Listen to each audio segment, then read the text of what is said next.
Ethan didn't sleep. He sat by the window until dawn, watching the city bleed from black into gray. Each car that passed below looked like a shadow trying to outrun the sunrise. By the time his phone buzzed again, he was already numb. Unknown number. Check the news. Page 3. He opened the link. The headline hit like a punch. Former Silverline engineer killed in car crash. Investigation pending. A photo of Lily, smiling, alive once. He read the article twice. The words blurred, meaningless. Single vehicle collision. No foul play suspected. A lie polished to perfection. By 8 a.m., Silverline's building looked the same as ever. Mirrors gleaming. Employees smiling too hard. But something had shifted. The air felt heavier, the light colder. Grace intercepted him at the elevators. "You saw the story?" He nodded. "She was supposed to disappear quietly," she said under her breath. Marcus wasn't subtle this time.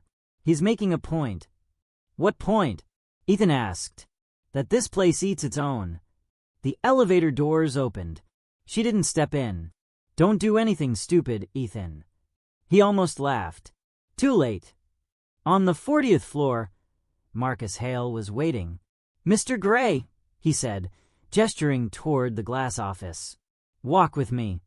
Ethan followed him through the corridor lined with framed magazine covers. Silverline, the gold standard of ethics. Richard Cole's legacy of leadership. It felt like walking through a mausoleum.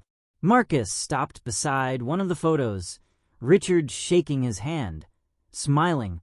"You know, your father once told me something," Marcus said softly. "He said integrity was our most valuable currency. I told him he was wrong. It's obedience." He turned to Ethan, eyes glinting. "And you, my young idealist, you're running short on both." Ethan's throat dried. "What do you want from me?" "I want loyalty. Or silence. Either works." Marcus leaned closer. "You've been meeting with people you shouldn't. Asking questions you shouldn't. I admire curiosity, but only when I control the answers." He smiled. "We both know Lily wasn't careful. Don't make her mistake." Ethan forced himself to stay still, to not react. "Are you threatening me?" Marcus chuckled. "Of course not. Silverline doesn't threaten. We adjust behavior." He stepped back, adjusting his cufflinks. "Now go back to your desk, Mr. Gray. There's a quarterly ethics report to prepare. And remember, perception is everything." Ethan walked out before his rage cracked the glass. Grace found him later in the hallway, pale, shaking. "What did he say?" "He quoted my father," Ethan said, voice low. "Then he warned me not to end up like Lily." Grace froze. "Then he knows. About the recording." Ethan nodded. She closed her eyes. "You need to leave." "I can't." "Ethan, this isn't bravery. It's suicide." He looked at her, and for a moment, she saw it, the same stubborn fire Richard Cole used to have. "If I walk away, he wins." Grace exhaled shakily. "Then at least don't do it alone." That evening, the company held a memorial for Lily. Marcus stood at the podium, voice syrup smooth. "She was a valued member of our Silverline family," he said. "Her dedication to innovation inspired us all." Ethan stood in the back, fists clenched. He noticed the slides behind Marcus. Photos of Lily volunteering, smiling, laughing, all stolen from the same archive he'd seen before. Every word, every image was a lie. Grace leaned over to whisper, "This isn't a memorial. It's a performance." Ethan's eyes burned. "Then I'm done being in the audience." After the event, Ethan went back to his desk. The office was nearly empty. He plugged the flash drive into his laptop again. The files opened like wounds, audio logs, payment ledgers, surveillance reports. He scrolled through them, trying to understand the scope of Marcus's empire. Then he found a folder labeled Project Halcyon. Inside, a network of offshore accounts tied to the Kindlight Fund. But what made his blood run cold were the file names attached to Halcyon. Grace_Turner_profile. .pdf. Rachel_Vega_surveillance. .mov. Gray_background. .docs. He opened his own file. His entire life unfolded in front of him. Birth certificate, college transcripts, fake internship documents. Marcus knew everything. Even his true last name was highlighted, Ethan Cole. And below it, a note in bold. Potential leverage, bloodline. Use when necessary. The realization hit him like lightning. Marcus had known all along who he was. The door creaked. Grace stepped in, closing it quietly behind her. "He's watching you," she whispered. "I know," Ethan said. "He always has." She moved closer, lowering her voice. "Rachel's waiting to publish. She needs proof. If we leak the Halcyon files, Marcus won't survive it." Ethan shook his head. "If we leak it now, he'll destroy everyone tied to it. You, me, Rachel, even the janitor who prints the damn reports." Grace's hand trembled slightly as she handed him a small USB. "Then take this instead. It's my insurance. Everything I collected on him over the years. If I disappear, make sure it's not for nothing." He took it, staring at her. "Why are you helping me?" She smiled weakly. "Because I used to believe in Silverline too." Later that night, Ethan drove to the riverfront. Rain hammered the windshield. He pulled out both drives, Lily's and Grace's, the twin ghosts of everything Silverline had buried. He thought of Rachel waiting, of Lily gone, of Grace still inside the machine, of Marcus watching from his tower. He looked up at the skyline. Silverline's building gleamed like a lighthouse for liars. Lightning cracked across the glass, and for an instant, the Halo logo flickered. That's when Ethan whispered to himself, "If faith built on lies collapses, then I'll be the one to push." Morning came with a sound Ethan hadn't heard in years. Silence before chaos. He woke to the vibration of his phone on the table. Dozens of alerts flooding the screen. Breaking news. Silverline's charity exposed as fraudulent front. Rachel Vega reports. Billions hidden through offshore networks. He sat upright. The room seemed to shrink. She'd done it.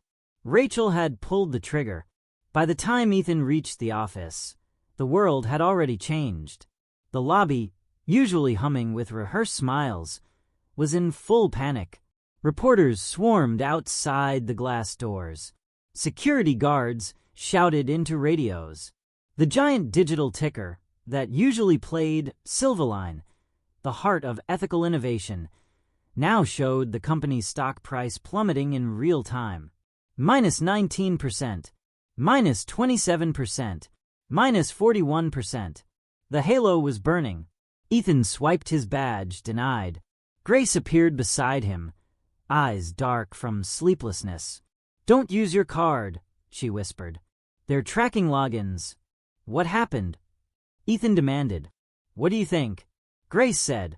Rachel published everything. The Halcyon accounts, the false audits, the payments to Marcus's shell companies. Ethan's throat tightened. "Then we won." Grace gave a small, broken laugh. "You don't understand. Marcus doesn't lose. He rewrites losing." At 10 a.m., Marcus Hale appeared on every company monitor. His face filled the screens across every floor, calm and composed, as if he were hosting a press conference in hell. "Good morning, Silverline family. I know you've seen the headlines. Lies spread fast in a world hungry for scandal. But I assure you, Silverline stands on truth. Always has, always will." Behind him, the Silverline logo pulsed softly, a halo glowing like divinity. Our competitors, our enemies, even our former employees, they want to see us fall. But we will not, because our mission is bigger than any rumor. He smiled faintly. "If you see anyone spreading misinformation, report them to HR immediately. Transparency protects us all." The broadcast ended. The silence that followed was suffocating. Ethan turned to Grace. He's declaring war on reality. She nodded, and everyone in this building just picked a side. An hour later, security began pulling people into rooms for ethics interviews. Screens went black. Passwords changed. Ethan deleted messages, burned backups, moved the drives. But it was too late. Marcus had already begun the purge. At noon, Grace called him to the rooftop terrace. Rain fell in thin, cold lines between skyscrapers. She stood near the edge, coat whipping in the wind. "He's blaming Rachel," she said, calling her a foreign asset, trying to destabilize a moral institution. And guess what? The press is eating it up. Ethan clenched his fists. "Then I'll tell them the truth." "About what? That you're Richard Cole's son pretending to be an intern? You think they'll believe you? You'll sound like a desperate heir trying to steal back power." Her voice softened. "He's already ahead of you, Ethan. He leaked your file, the one he wrote. He made you the villain." Ethan froze. "What?" She nodded. "He painted you as the insider who fed Rachel, the jealous son, the mole who framed his father's company for revenge." Down below, the headlines were already spreading. "The Cole heir behind Silverline leak. Corporate scandal. Nepotism, betrayal, and greed." Ethan stared at the screen on his phone, the irony twisting inside him like a knife. The son of the founder, trying to expose corruption, now branded as the traitor who caused it. He sank onto a bench, rain dripping off his sleeves. Grace sat beside him. "You wanted to save your father's legacy," she whispered. "But maybe the only way to save it is to burn it." Ethan looked up, eyes hollow. "Then light the match." By afternoon, chaos had consumed the building. Executives fled, carrying boxes. PR teams shouted at phones. The company hotline crashed from media calls. Marcus walked calmly through it all, immaculate in his charcoal suit, like a conductor guiding a symphony of destruction. He passed Ethan in the hallway, smiling. "Rough day, Mr. Gray?" Ethan's jaw tensed. "You did this." "No," Marcus replied softly. "You did. You wanted the truth. Well, now everyone's choking on it." He leaned close, voice low. "Watch the world crucify your name and still call me the saint. That's how power works." That evening, the board held an emergency session. Marcus streamed it live to demonstrate transparency. He sat at the head of the table, graceful as ever. Grace was forced to stand behind him. Ethan watched from the shadows, heart pounding. "We have identified the source of the breach," Marcus said. "A young employee using a false identity. Ethan Gray, also known as Ethan Cole, son of our late founder."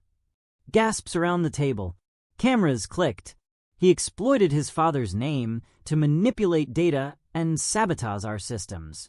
Out of misplaced resentment, he turned to the lens. "I pity him, but we must protect Silverline from those who misunderstand its purpose." Grace couldn't stay silent. "Marcus, that's a lie," she shouted.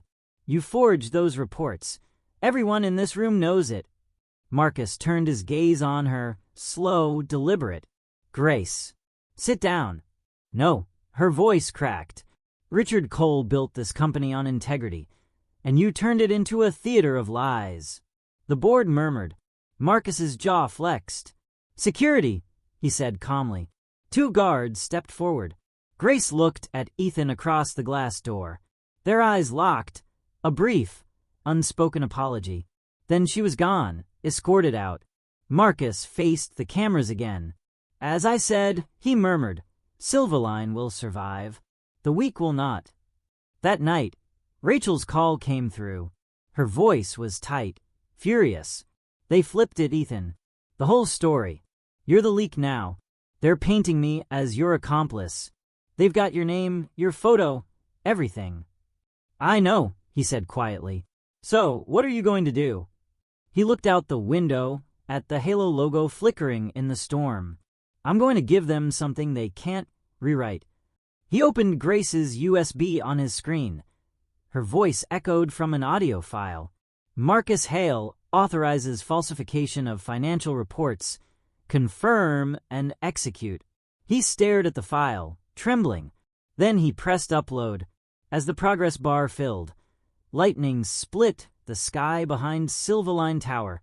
Marcus Hale's empire was about to face the light he'd feared most. And Ethan Cole, the son, the traitor, the ghost, had finally stepped out of the shadow. The upload finished at 2:47 a.m. Ethan watched the progress bar disappear, his reflection trembling on the laptop screen. Outside, lightning bled white through the clouds, flashing against the Silverline Tower. He didn't know if he'd just saved the truth or signed his death warrant. Minutes later, his phone exploded with alerts. Breaking. New audio ties Marcus Hale to falsified financial records. Asterisk anonymous source uploads confidential files online. The headlines spread like wildfire across the digital sky. Ethan stared at the glow of the screen, adrenaline burning cold in his veins. He didn't feel victory, only inevitability. By morning, Manhattan was roaring. Protesters gathered outside Silverline's headquarters, holding signs that read, "Integrity for sale," and "Where's the money, Marcus?" News vans lined the street. Helicopters hovered above. Inside, the company's pristine white halls had turned into war zones. Executives screaming, shredders running non-stop, HR locking down floors. The illusion was cracking. Ethan slipped in through a side entrance. Grace was waiting for him in a darkened conference room, eyes hollow, makeup smeared from lack of sleep. "You did it," she said quietly. "You actually did it." He nodded, exhausted. "They can't hide it anymore, Grace. The files are out." She leaned back, laughing once, bitter, broken. "Marcus won't go quietly, Ethan. You don't know him like I do. He'll burn the world before he lets it win." Ethan sat across from her. "Then I'll burn with him." The door burst open. Security guards stormed in, not for them, but for the glass room next door. Through the partition, they could see Marcus Hale, surrounded by board members, his composure cracking for the first time. He slammed a file onto the table. "These recordings are fake," he barked. "Digitally altered. Do you think some anonymous upload can destroy a billion-dollar institution?" One board member, older, nervous, whispered, "Marcus, the audio matches your voice print. We verified it." "Then your verification is wrong," Marcus shouted. His voice cracked, just slightly, betraying fury. Grace watched, whispering under her breath, "He's unraveling." The tension snapped when Marcus turned toward the glass and saw Ethan watching. Their eyes met across the transparent wall. For a moment, time stopped. Marcus's expression shifted from rage to recognition. He smiled, slow, serpentine. Then he mouthed two words, "Nice try." The meeting erupted into shouting as he stormed out. Grace turned to Ethan. "He knows you uploaded it." Ethan swallowed. He's known everything from the start. Half an hour later, the fire alarms went off. Red lights pulsed through the halls. The building groaned under the sound of evacuations. Employees flooded stairwells, shouting, coughing. Grace grabbed Ethan's arm. "He's not evacuating. He's buying time to destroy evidence." They pushed against the crowd, heading up instead of down. On the 40th floor, smoke wasn't from fire. It was from servers overheating, paper burning inside shredders, and Marcus Hale standing calmly at the center of it all. "You really think you could kill a god in his own church?" Marcus said, without turning around. "Stop this," Ethan said. "It's over." Marcus turned, his face glistening with sweat, but his smile unbroken. "Over? You naive child. You think data matters? You think truth lives on a hard drive?" He stepped closer. "Your father thought that too. And look where he ended." Ethan froze. "You killed him." Marcus tilted his head. "Killed? No. I simply watched him die from disappointment. The same disease that's eating you now. Grace whispered, "Marcus, you're done. The board's voting to suspend you." He laughed, pulling a folder from his briefcase. "Ah, yes, the board. Loyal as long as I keep them rich." He tossed the folder at her feet. "You want revelation? Here's one." Inside were pages of contracts, signed years ago, Grace's name on several of them, unreported bonuses, misfiled expense reports, the kind of documents that could ruin her career. Her voice cracked.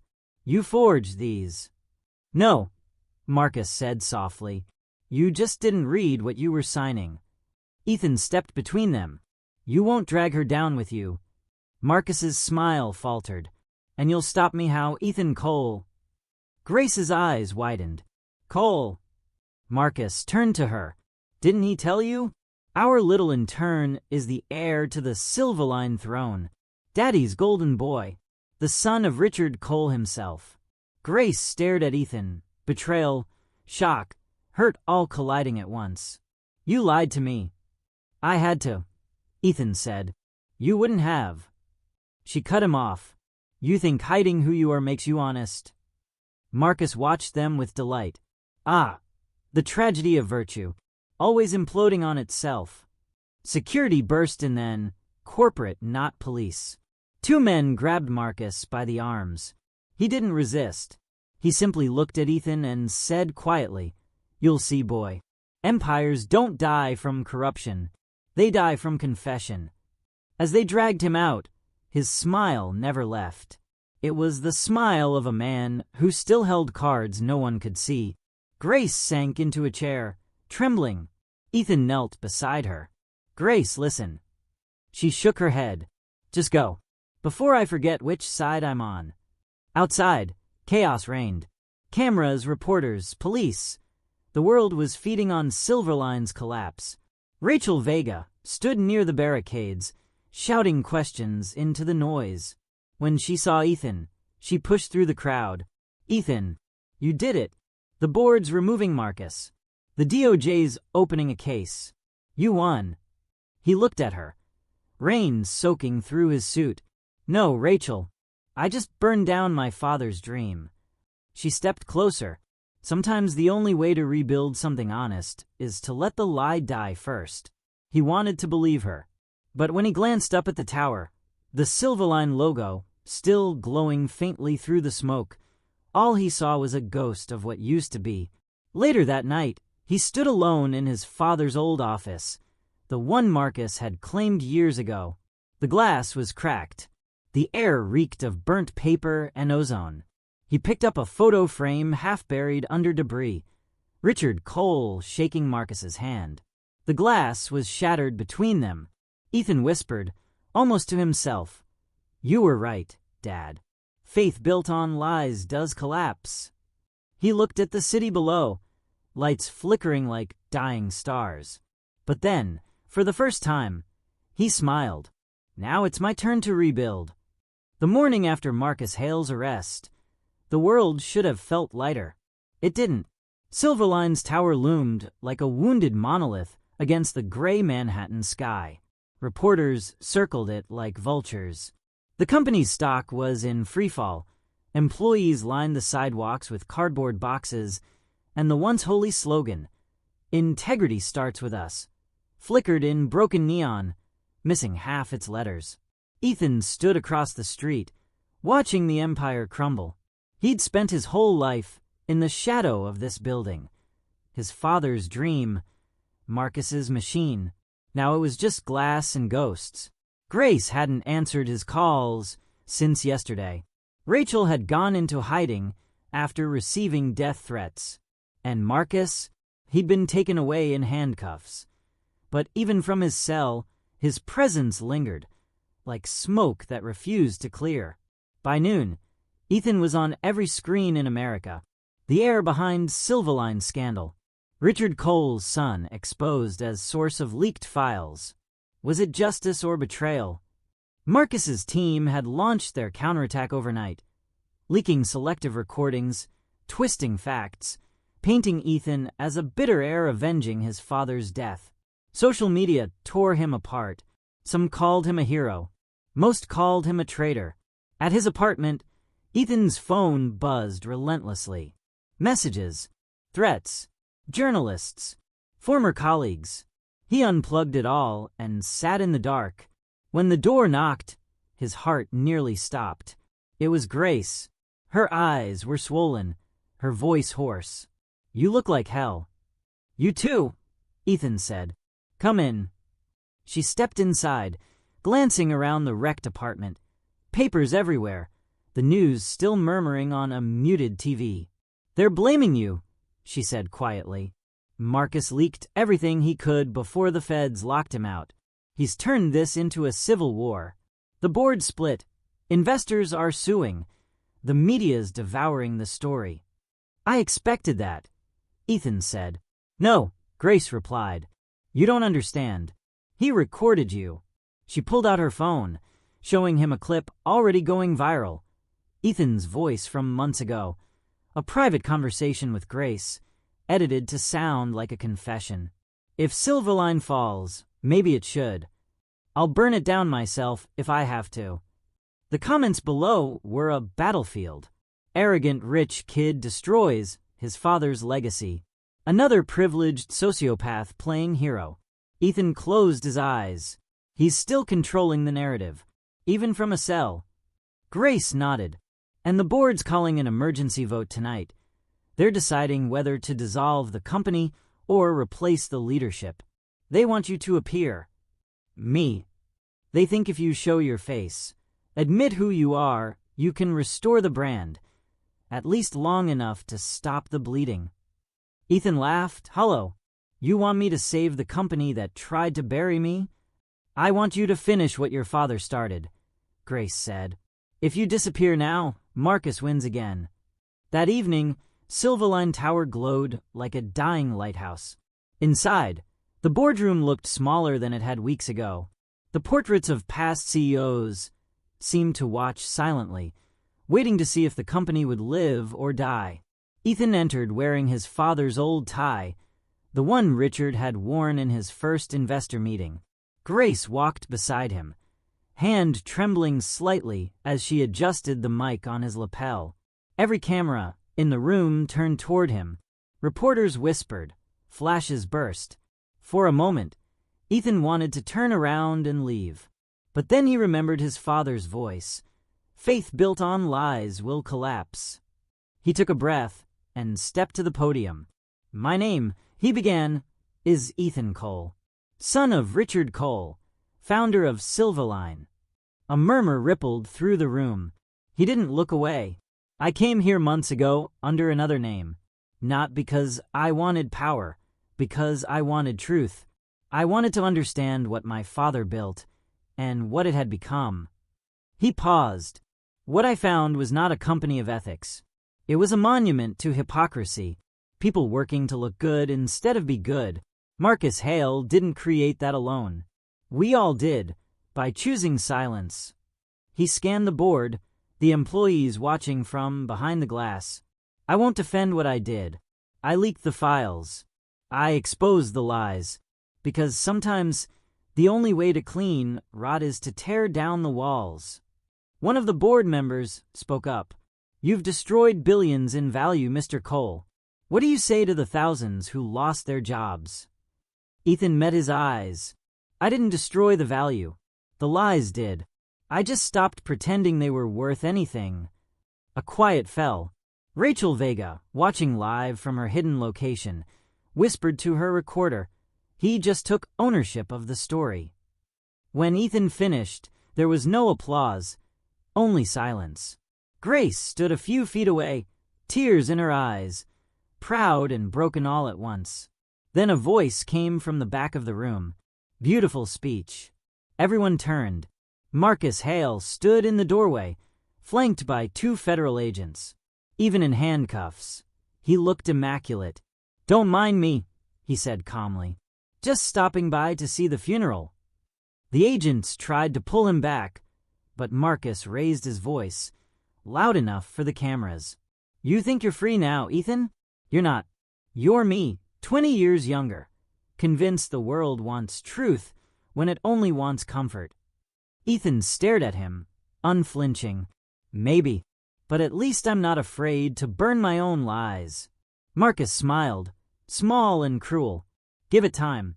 You will be. The agents let him out. Cameras flashed like lightning. And with that, Marcus Hale, the architect of perfection, vanished into custody. Hours later, the vote was held. The board agreed to suspend operations. Silverline, once worth billions, was officially declared insolvent. Ethan left the tower alone, walking into the cold night.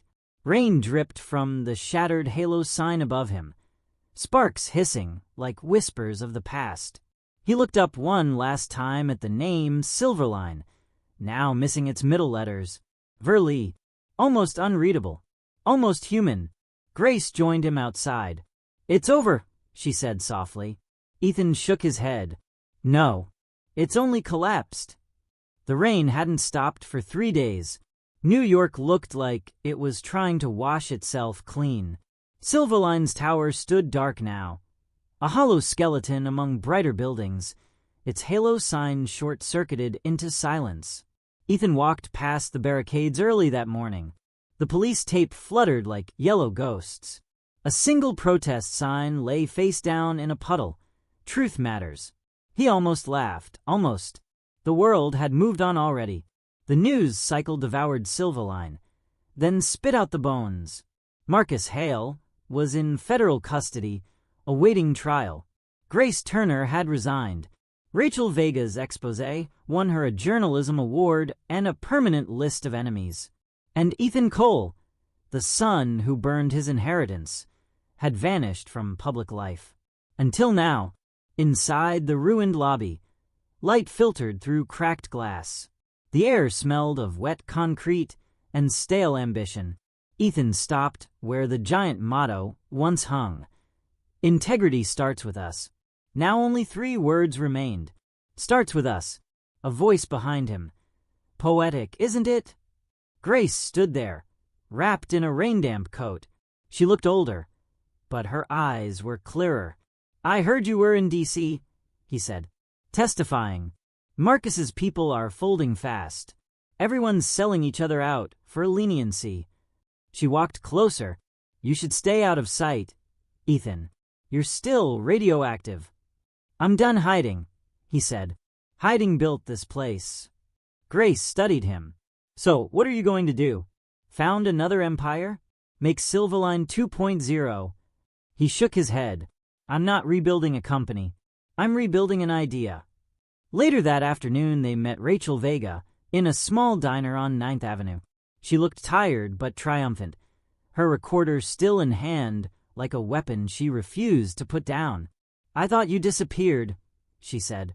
"I tried." "Didn't work, did it?" Rachel slid a newspaper across the table. Marcus's face on the front page, headline reading, "The Saint of Corruption." "He's going to trial in 2 weeks," she said. "The feds want you to testify. Your recording with your father is key evidence." Ethan hesitated. "They don't need me. The data speaks for itself." Rachel leaned forward. "Truth, without a voice, is just noise. They need to see the man who risked everything to expose it." Grace added quietly, "If you don't testify, Marcus walks with a deal." Ethan looked between them. The journalist who believed in facts, the executive who once sold lies for a living. He felt the weight of both worlds pressing on him. "Fine," he said. "I'll do it."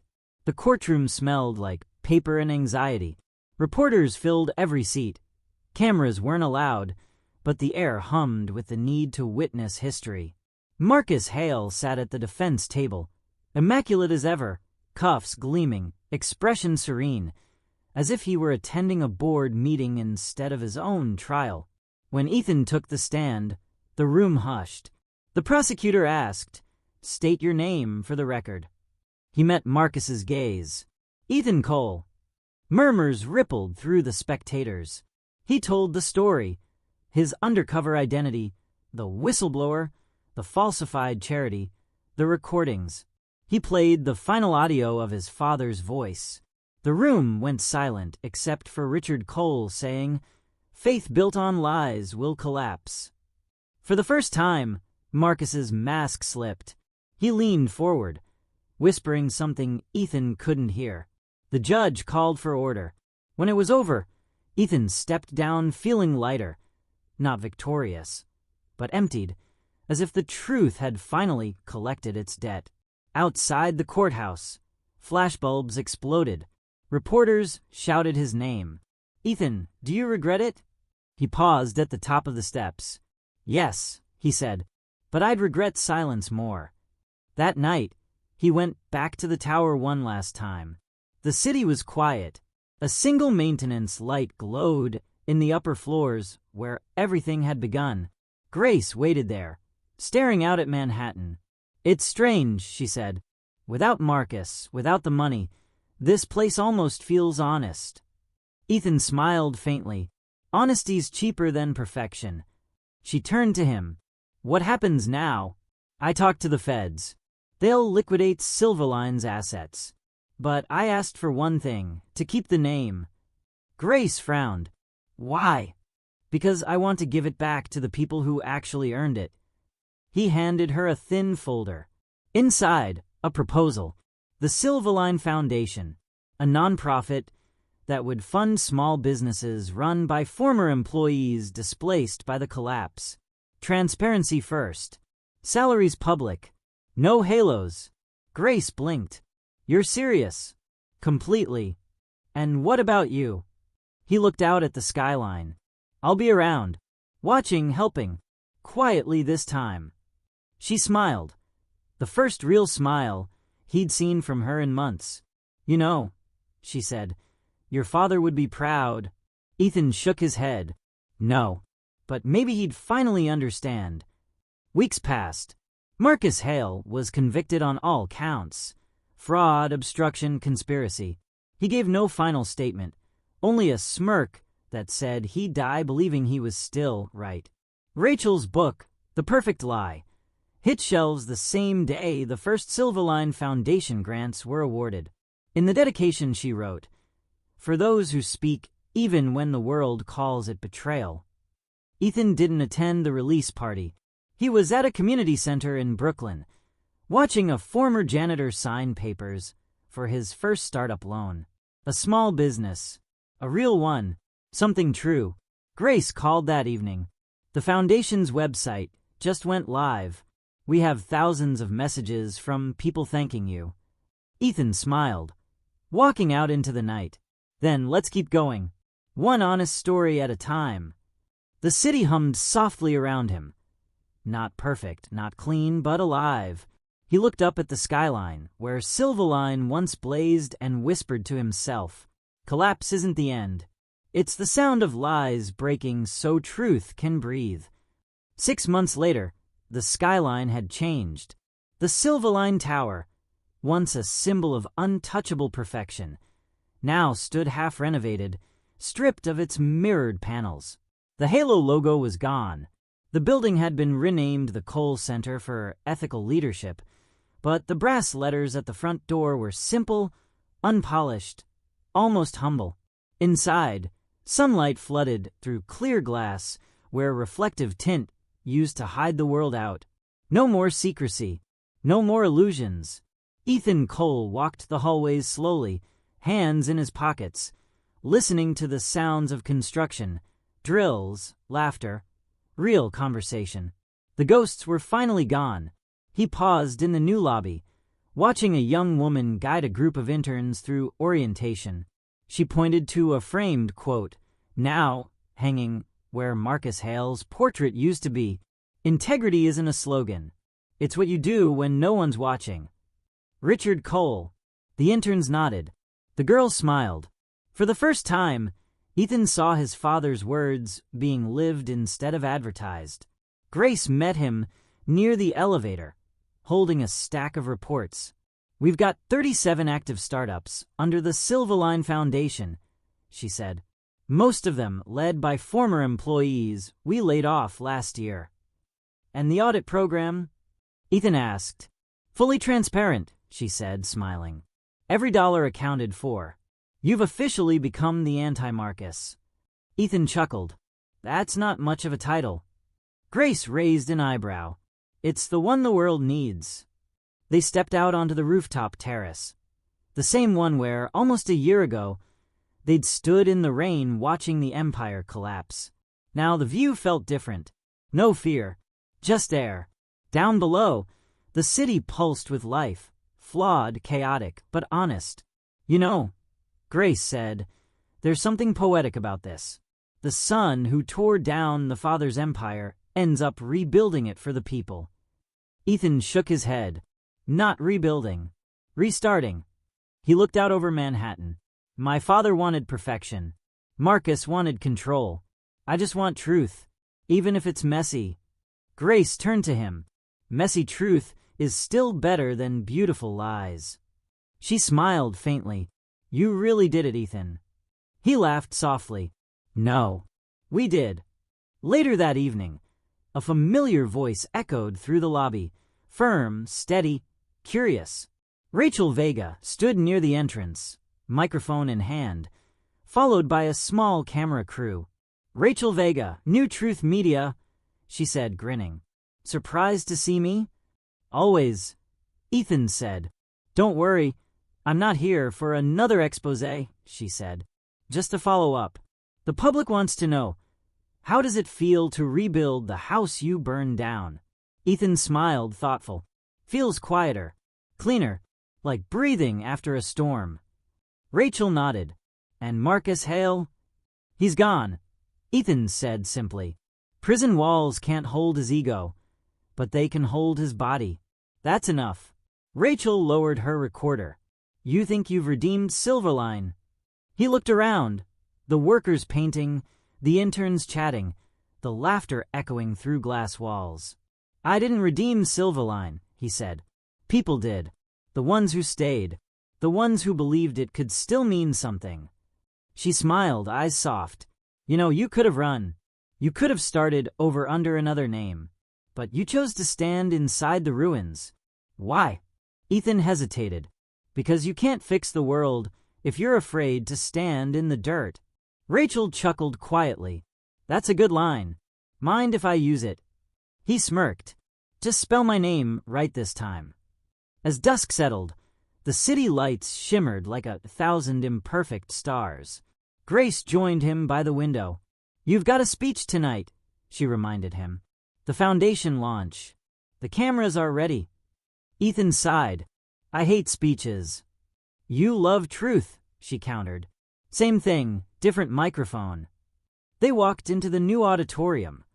Smaller than the old boardroom. No marble, no golden plaques. Just rows of chairs filled with workers, volunteers, and community leaders. At the front was a single wooden podium. Simple, honest.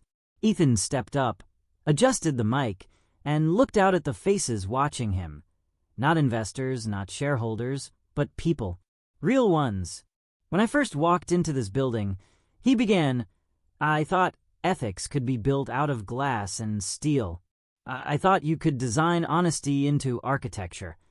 He paused. I was wrong. It has to come from people, from choice. He looked toward Grace, then at Rachel near the back. Silverline used to stand for perfection, but perfection was our disease. We're here to start again, imperfect, transparent, human. He smiled faintly.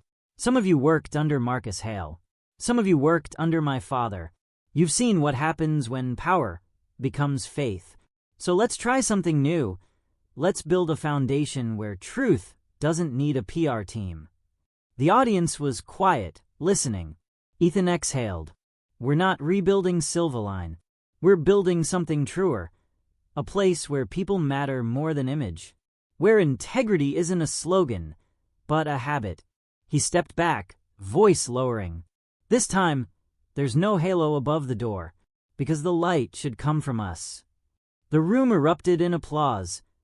Not the forced, hollow kind he remembered, but genuine.